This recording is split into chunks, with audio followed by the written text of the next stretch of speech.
Hello, good morning. Welcome to our Friday edition of Morning Inspiration. Our Bible morning inspiration will come from Matthew chapter 5, verses 13 to 16. You are the salt of the earth, but if salt has lost its taste, how should its saltiness be restored? It is no longer good for anything except to be thrown out and trampled under people's feet. You are the light of the world. A city set on a hill cannot be hidden, nor do people light a lamp and put it under a basket, but on a stand, and it gives light to all in the house. In the same way, let your light shine before others, so that they may see your good works and give glory to your Father who is in heaven. So yan po ang ating morning Bible inspiration. And once again, good morning po. This is another day that the Lord has made. We will be rejoicing and be glad in it. And today is Friday. This is the weekend podcast natin po. No? Uh, Again, another day has come. Thank you, Lord. Another day, another blessing. No po. And we should be rejoicing that the Lord has given us the opportunity to live another day. No po. Another day, another blessing, another time to praise and give glory to God. Despite of all the things that we have to encounter today, the responsibilities that we have no po, in everyday life, no po, uh, we are now, I hope that we have reached the point of confidence in the Lord that we could come into the presence of our Father who is in heaven, no po, and be confident that by inviting His presence over our life, we will be rejoicing and we will have a victorious day and to finish this day with all the necessary help that come from the Lord and all the provisions that we need to be able to survive this day. And of course, regardless of all the challenges and trials, the hardship that we have to face, just knowing that the Lord is with us and will never leave us nor forsake us, that is so much to think about for this day. So we are in the morning, instead of being uh, without the hope and without confidence, knowing that the Lord will be with us, it will change our mood. It will change our way of seeing the day as a day of blessing and not a day of sorrows. No po? Despite of all that we have to face, especially on regarding family matters and our job matters and all that we have to do today. Okay. Uh, Yesterday po we're discussing about this is a series of about evangelization, no po.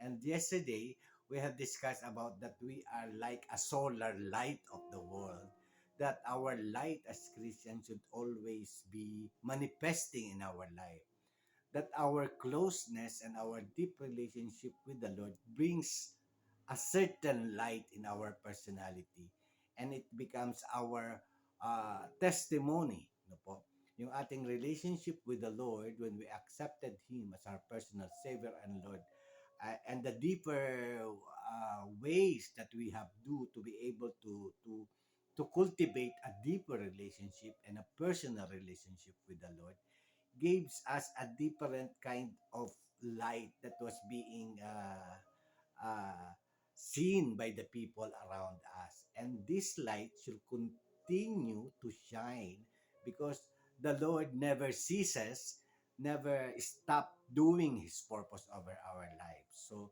with our cooperation with the power of the Holy Spirit over our lives, our light should and uh, must be uh, seen by everybody, especially our family and all our association, and that and that light that is shining upon us no po, will draw people closer to us, and we could share our faith no po, to them no po.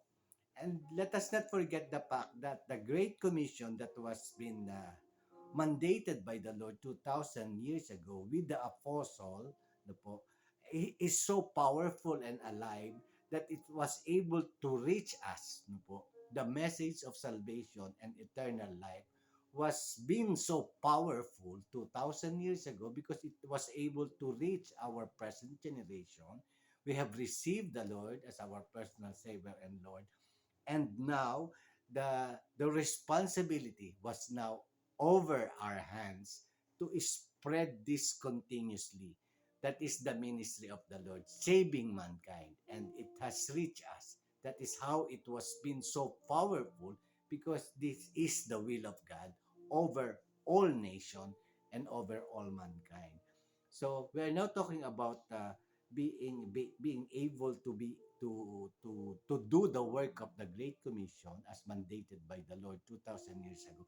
It is now our responsibility to bring to share it now with others, with our loved ones, and in every associations that we have in this life.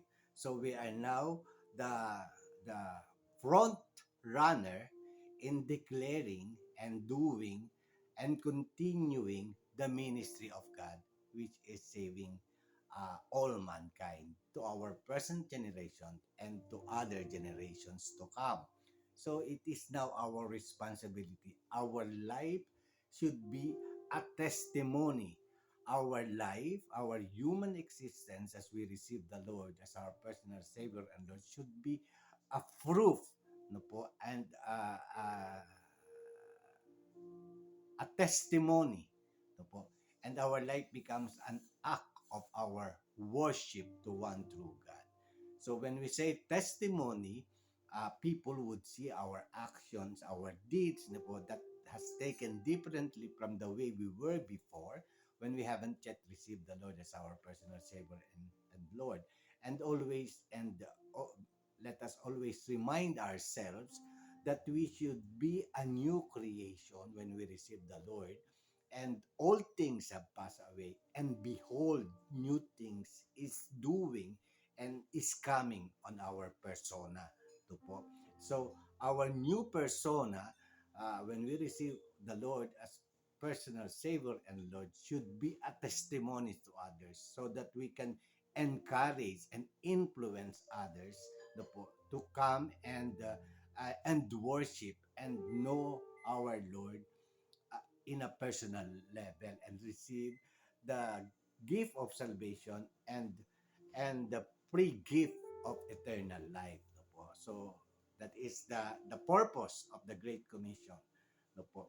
Uh, that was created by the Lord. It now comes into our generation, and we now have that responsibility to continue the works of the Lord, the works of the 12 apostles 2,000 years ago, and now in our generation 2024, and the years to come. It becomes now our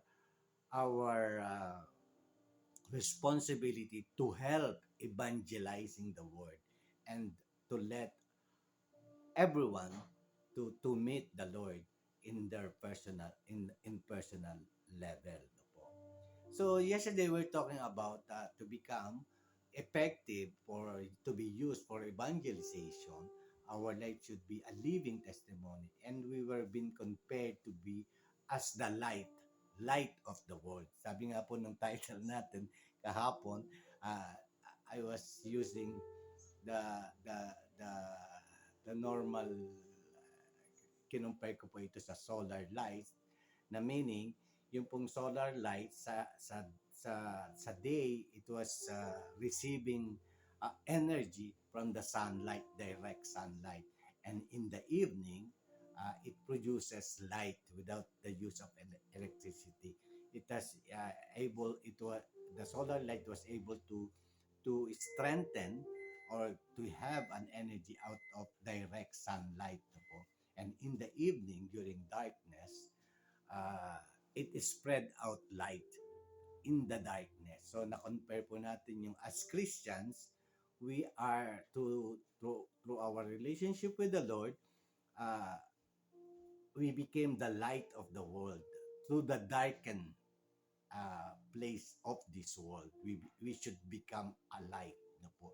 At sabi nga po ng binasa natin, even continues continuing to that point, no po. Yun pong ating ilaw at pananampalataya, hindi po natin dapat tinatago siya, kundi dapat ma-expose siya. Because by exposing the new one, the new person in us, it will encourage, it will lighten the darkened side of everybody, of this world, or every person, and they will be encouraged to know what is that light that is being shined upon us. Na po. And through that, life testimonies of ours, considered to be the light of this world, we encouragement to other people, they will have thirst to know about the Lord that we serve. Po. And aside from the light, sabi po sa binasa natin, kinumpare po tayo sa salt. Sabi po, you are the salt of the earth. Po. Kinumpare po tayo sa salt, no po. Yung pong salt, we know the uses of salt. No po. The salt is being used as a preservative, no po.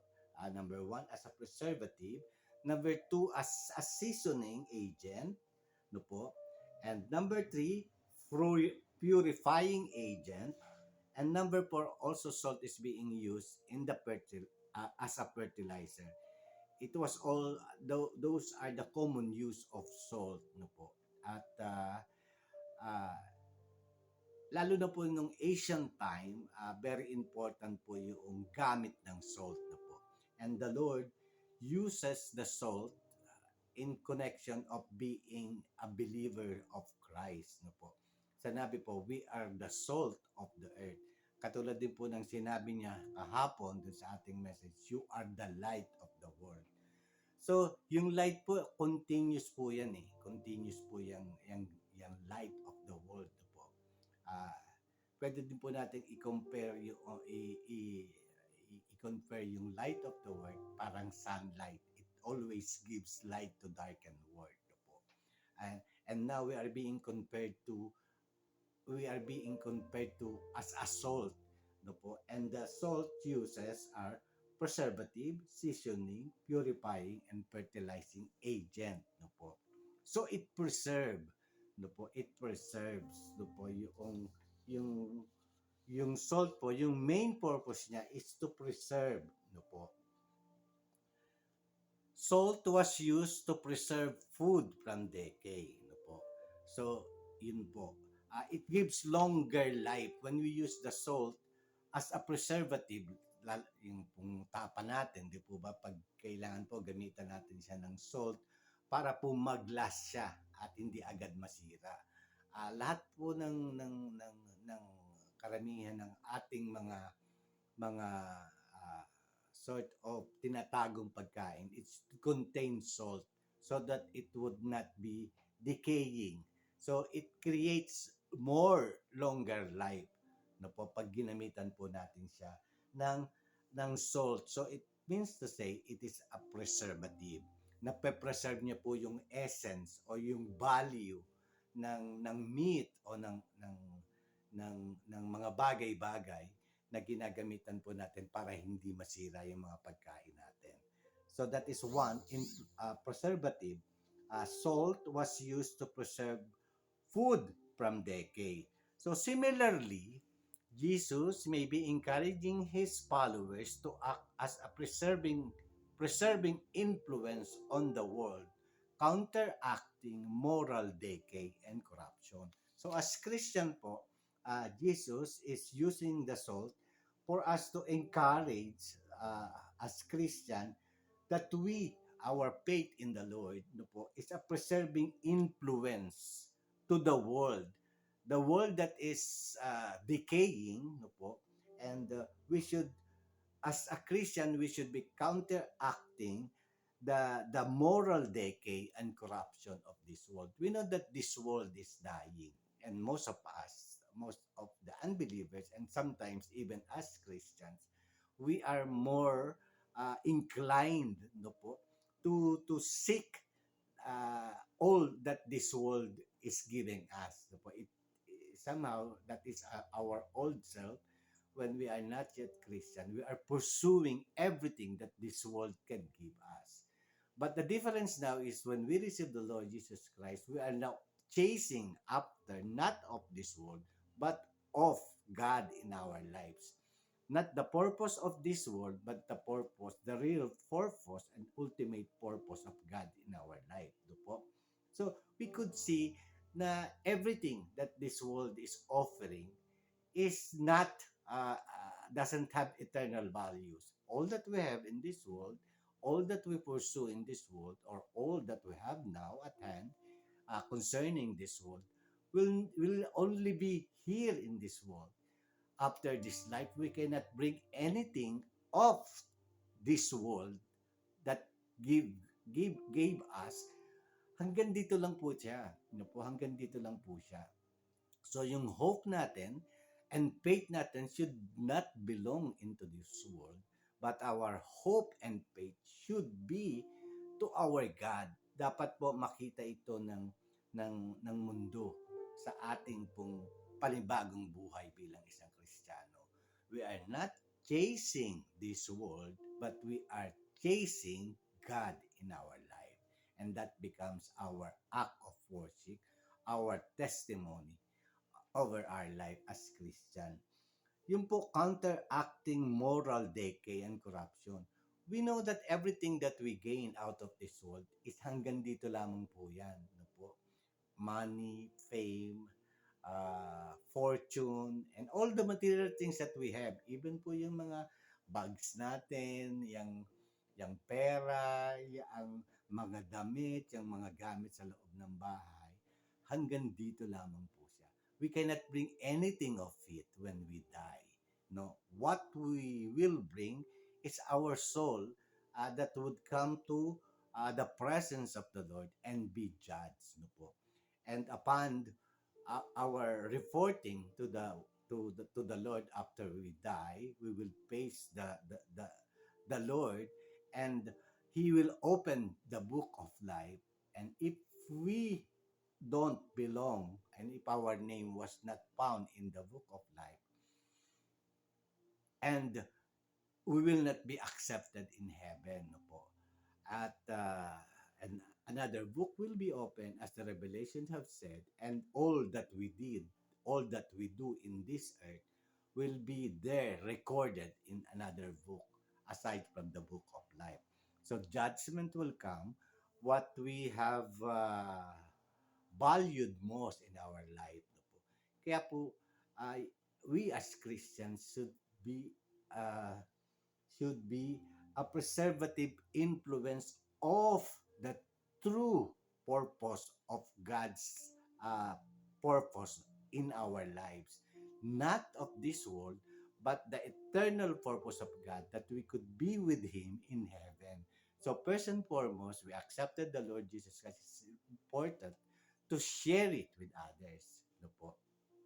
And so that they could change, no po, not going after this world, but for the purpose of God, eternal purpose that should be our chasing activity, all that everything to the to our faith on our God, not on our faith on this world. Dapat po as a preservative, yung makita po sa atin yung saltiness ng ating pananampalataya sa Panginoon. Buhay, hindi po namamatay o hindi nag hindi tumitigil ang liwanag, hindi ko kuti-kutita po yung liwanag natin as Christian, but it should be well lighted, no po, and our saltiness should maintain its flavor, no po, dahil po sa ating deepening relationship with the world. Pangyayari lamang po yan if we have more time and we are focused in chasing the Lord, meaning building up a deeper and a personal relationship with the world. Hindi po mangyayaring mawawala yung saltiness natin because we will continuously uh, knowing and being active in chasing the Lord over our life at hindi na po sa mundong ito. So, the difference will be seen if we are a Christian with the saltiness and the light of the Lord in our lives rather than the darkness and the decaying aspect of this world. Ito po. Hanggang dito lamang po yung mundo na yan and we can never bring anything with us on in heaven. So, ano po, di po ba, if we will be making a decision and if we will be making a choice now hanggat may panahon pa, ano po, what do we need to choose? This world or the Lord? This world could only end up in this world alone. But with God, chasing God and having a life with God will bring us into heaven. Everlasting po. Dito po sa mundo na to, hanggang dito lamang po yan. Wala po itong eternal value. So, yan po yung evangelism aspect natin as a being a Christian. We should continue to bring light and should continue to be we should have that preservative influence of salt of our saltiness as Christian in this world. Ito po. At sinasabi din po, one of the uses of the salt is seasoning and flavor. Salt adds flavor to food. In the same way, Christians are called to bring a positive and enriching influence to the world, making it a better person. Yan po. So nakita po natin yung glory 2,000 years ago when the Holy Spirit was sent during the Pentecost day, no, thousands of people of different language and different nation who was with the apostle during that time were able to be saved. And then after that, they are all encouraged to work it out together, proclaiming the the good news of salvation, no po, na ginawang assignment sa kanila ng ating Panginoon to save nation, no po, in all races and creed, no po. And and yung pong seasoning flavor ng salt na yun when they receive the Lord as their personal Savior and Lord, it brings positive and enriching influence. Paano po ba natin hindi masasabing positive and enriching influence 2,000 years ago? Yung pong Christian life nila, nakarating po sa atin. Meaning to say, Christianity doesn't lose its enriching influence and uh, because it has reached us. So the power, the seasoning and flavoring effect of their saltiness as Christian have reached us. They were able to keep the flavor and season of the salt effect in their life as Christian because it has reached us at this moment, and we need to be the same. Our seasoning and flavor as Christian, we need to maintain it to be able to share it to other people, our loved ones, our friends, our co-workers, and until we live, until the second generation. Kasi po, if we will be losing our season and flavor and the preservative effect of Christian saltiness in us, baka po tumigil yung yung effect na natanggap natin. So hindi po dapat mangyari 'yun. The message should continue to work with its own power and might because that is the purpose of God's ministry, and we are being used our Christian life, our Christian testimony of our deep relationship with the Lord is being used by the Lord to evangelize more of others. So our season and flavor should not miss na po. Our saltiness and our light should always there to continue the work of the Great Commission. And also another usage of salt is purification usage. Salt was also used for purification purpose. Jesus might be suggesting that his followers should strive to bring moral purity and righteousness to the world.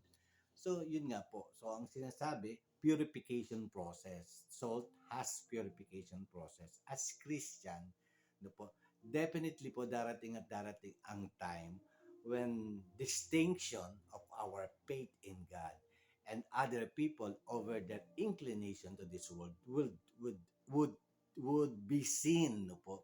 At minsan po diyan po tayo yung worldly pleasure and yung Christian life natin nagiging our battleground. And sometimes we have to lose certain people in our life or certain relationship in our life because we have to stand up on being a Christian. Na iba na po yung beliefs natin at beliefs ng mundo. So definitely time will come that we will be put in contrast with one another, being Christian and not Christian. No po. And we have to stand. We have to stand, and the purification process of our being a Christian should stand and to put moral purity and righteousness into the world. Of course, ito po yung sabi nga po natin, ang dami ng mga uh, issues within our world today that is already a sin, but it's been being accepted now as normal, but in fact this is abnormal when we base it on the word of God. And most importantly, when we are Christian, we could sense that there are a lot in this world that was being accepted already, but it is already that being accepted in God's standard. So there will be purity and righteousness of expected of us, and that will be used by God to encourage others. There would be a different point of view, a different belief of this word, and us believe as Christian. And we should make that stand, no po, to be different, because that is what the Lord is using us as Christian. The difference between worldly and being spiritual, being Christian and having the faith of God. Of course, we will be the Holy Spirit is working in our lives, whether we like it or not. He will going to purify in us yung worldly self natin and our new self. And definitely, we are being slowly taken away from our sinful nature and beliefs, no po, and being focusing on the work of God, the truth of God's word in us. And there is a wire between the two, the worldly truth and God's truth. And we should stand our point, no po, uh, because we are Christian, and whether we like it or not, whether makakasakit tayo o hindi makakasakit, we should stand on the truth of God. And that is how, as a salt on earth, we could be, no po, play the saltiness of our faith in the Lord. And it going to help purify our the world in areas that we could touch every other people's over our lives. Magkakaroon po tayo ng stand between the right and the wrong. That is the work of the Holy Spirit, and that should happen. And that stand will going to encourage other, or will going to separate us from others. But our stand on truth and our faith in the Lord should be there as a saltiness use of our faith in God. Yung we could have the purification process of this world. No po. Yun po yun. So, in essence, the metaphor suggests that believers should bring positive, transformative, and preserving influences to the world, and making it a better place through our actions, our attitudes, and values. No po. it underscores the idea that that followers of Jesus should be a source of positive change and impact in the society we are inhabiting. So, nakita po ninyo, napakalaki ng area of responsibilities no po, natin being a Christian. Our our single individual relationship with the world no po, with the Lord no po, is very effective na. What more is the collective effort of all the Christians into this world no po. So napakalaki po ng effect nito. And that is why the effectiveness of the Great Commission over the 12 disciples on the day on the Pentecost that was mandated by the Lord is so effective and powerful. It has reached us now. And it should reach further more generation to come, which is the reason why the Lord created the Great Commission. And that is why the call for evangelization is a continuing process until it has reached all that the Lord wanted to save. No, all mankind. Po. So ulitin ko po to. In essence, the metaphor suggests that believers should bring positive, transformative, and preserving influences to the world, making it a better place through their action, attitude, and values. No po? So talaga pong there will come a time standing on the truth of God in our lives. No po? We would be separated from this world. No po? Yung action po natin will be different from this world. Our attitudes will be different from this world. And values will be different from this world. And initially that will bring us to a certain separation from this world.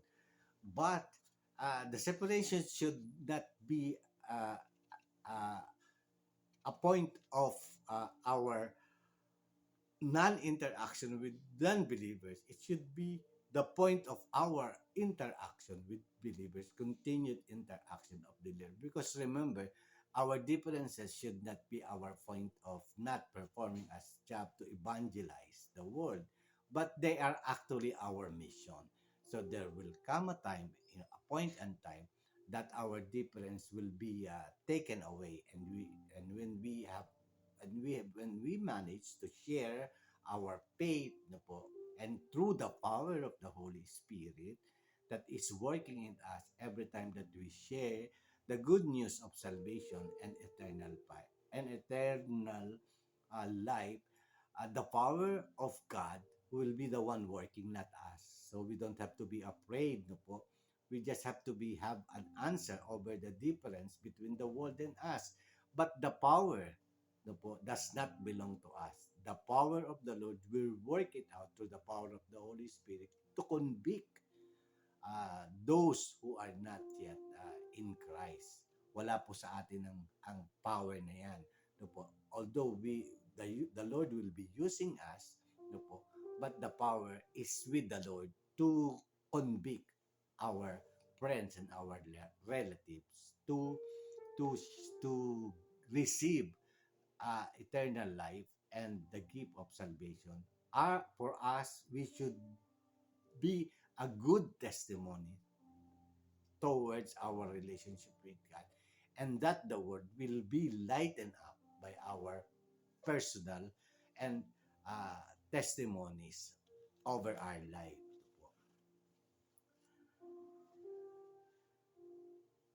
Okay, huwag po natin kalimutan na it underscores the idea that the follower of Jesus should be a source of positive change and impact in the societies that we Christian are inhabiting. No po? Okay po. So, also because of the savory lives and conversation whereby they recommended and gave sanction to the doctrines they preached, were examples to the saints and check upon the wicked men. These were the salt of the earth, that is, of the earth's inhabitants, not of the land of Judea only, where they first live and preach, but of the whole world, in which they were afterwards sent to preach the gospel. This point, this part is talking about the 12 apostles. No po, no. Uh, so ye are the salt of the earth. Mankind, lying in ignorance and wickedness, we are as a vast heap, ready to be purified. But Christ sent forth his disciple by their lives and doctrines to season it with knowledge and grace. If they are not such as they should be, they are the salt that has lost its savior. If a man can take up the profession of Christ and yet remain graceless, no other doctrines, no other means can make him profitable. So meaning to say, yung daw pong 12 disciple is testifying their lives, is testifying about Christ, no po. And ganun din po sa atin. The works of the Lord in our life should be our testimony. Kasi po, pagka daw po magkaiba, we are telling these things pero hindi naman nakikita sa ating buhay, uh, our saltiness has already lost its meaning. Parang hypocrisy po yun. So our faith in God and what we say to other people and our life testimony should be no po, being used by God to draw people, unsaved people, towards God. No po. So we should have the consistency of our actions and word. No po. There should be consistency, and our actions and word should be glorifying the Lord that we are professing to know. No po. Or else we are hypocrite. No po. Yun po ang sinasabi.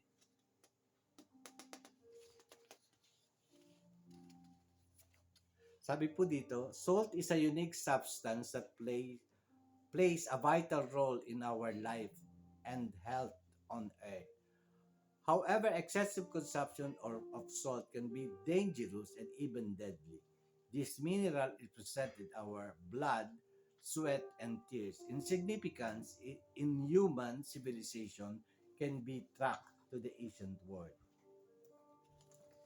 So yan po ang so there are a lot in the Bible verses that could prove that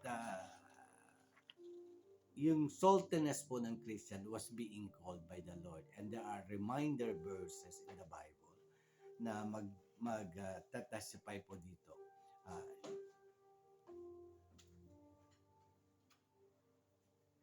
Christians as the salt of the earth, Jesus spoke about, need to live as pure life as possible so they can maximize their ability to flavor or bless others through their good works. When true believers mix into themselves things like false doctrine, they lose their purity and their original intended goal. This was eventually led to them becoming worthless and hollow. So ito po yung Bible verses. Sa Colossians chapter 4 verse 6 it says po, let your speech always be gracious, seasoned with salt, that you may know how you ought to answer each person. So yun nga po, by yung ating pong life testimony should be manifesting our faith in the Lord. No po, actions and our speech should be testifying to that effect that we are the sons of God. Ito po. Sa Leviticus naman po, chapter 2, verse 13, it says, you shall season all your grain offering with salt. You shall not let the salt of the covenant with your God be missing from your grain offering. With all your offering, you shall offer salt. During the ancient time po, one of the offerings that the people of Israel was giving to the altar of the Lord, ang isa po doon yung salt. Kasi po, number one need po nila as an ingredients, no po, yung pong salt. Kaya po ito yung ginamit ng Diyos dito sa atin, no po, to better understand yung ating Christian life should be a testimony, our true testimony, because that will be used by God uh, as a teaching to teach us how to evangelize and to give us the importance of being a true Christian in works, in words, and in deeds. No po. So, kaya po nagamit niya po yung salt and light of this world. No po. Sa Luke chapter 14 po, verse 34 to 35, salt is good, but if salt has lost its taste, how shall its saltiness be restored? It is of no use either for the soil or for the manure pile. It is thrown away. Who He who has an ears to hear, let him hear. Sa Numbers naman po, chapter 18, verse 19, all the holy contribution that the people of Israel present to the Lord, I give to you and to your sons and daughters with you as a perpetual due. It is a covenant of salt forever before the Lord for you and for your offspring with you. Yan po. Ito po. So yan po yung mga Bible verses that is very important telling about being yung gamit po ng ng salt na po. Sa Kings chapter 2 po, sa 2 Kings chapter 2 verse 20 to 22, it says, He said, bring me a new bowl and put salt in it. So they brought it to him. Then he went to the spring of water and threw salt in it and said, Thus said the Lord, I have healed this water. From now on, from now on, neither death nor miscarriage shall come from it. So the water has been healed to this day, according to the word that Elijah had said. Okay po. So, yun po. So, being a Christians no po, and being part of the Great Commission and evangelization is one and is the real purpose of creating the Great Commission 2,000 years ago. And as we have said, and as we have experienced, that message, that Great Commission was so powerful and alive because it has reached our present generation. So meaning to say the message is lingering on with power and might, no po, and because it has reached us and it has to reach more, no po. So it is our responsibility to act, to be a part of the Great Commission and evangelize the world, because that is the total ministry of God, to save mankind, and we have to do our part. So we have to keep our light shining and our saltiness remains to be able to proclaim the good news of salvation. The purpose and the ultimate reason should be keep alive and well and powerful. And that would mean for us to be a great testimony of God's work over our lives. And that could be our testimony. We're intended to spread throughout the world and enhance it, drawing out the blessing of whatever is good and providing in contrast by being distinct and different from others. That is us as Christians. And it is there are more scriptural references to salt being used in judgment or destruction than to any of other purpose. Po. So yan po ang sinasabi. We are Christians. We are intended to be